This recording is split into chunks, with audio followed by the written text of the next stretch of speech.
आणि मला तर आठवत नाहीये की मी लास्ट टाइम कधी हाताने राईस खाल्लाय वगैरे. म्हणजे ठीक आहे, आता लोक बोलतात की हे क्रिटिसाइज, तू इंडियनच आहेत का तू, किंवा इतके घाण कमेंट करतात.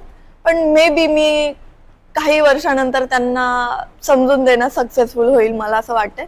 कारण मी वाईट करत नाहीये हे मला माहित आहे, कोणाला मी कंपल्शन नाही करत. जसं तुम्ही म्हटलं की तुम्हाला लोक बोलतात, ते त्याचा तुमच्यावरती काही इफेक्ट होतो का ट्रोलिंगचा?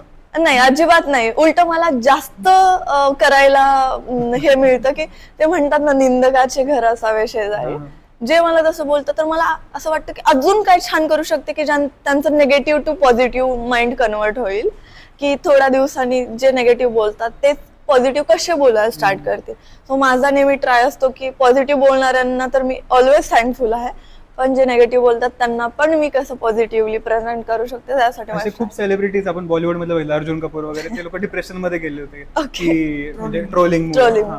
तर मग तुम्ही कसं हे करता? आणि आतापर्यंतची तुमची सगळ्यात वाईट कमेंट कुठली वाटली वाचलेली तुम्हाला, ज्यामुळे लईच लिटरली म्हणजे खरंच जेन्युइनली वाईट वाटलं असं? जेन्युइनली वाईट जेव्हा माझ्या एखाद्या कंटेंट किंवा बिहेवियर मुळे माझ्या घरच्यांना बोलतात ना की हिची मम्मी किंवा हिचे पप्पा असे असतील का, किंवा ही नक्की इथलीच आहे का इंग्रजांची औलाद आहे वगैरे, असलं खूप घाणेरड काय काय बोलतात.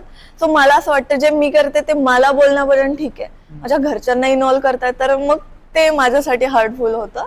कारण की मी करते त्याला मलाच बोललं गेलं पाहिजे, आणि मी असं तर काही वाईट करत नाहीये की ज्यामुळे त्यांना हार्म झालंय वगैरे. आणि वाईट कमेंट तर खूप आहेत, पण माझं असं आहे की जेवढा टाइम मिळेल तेवढंच मी वाचते.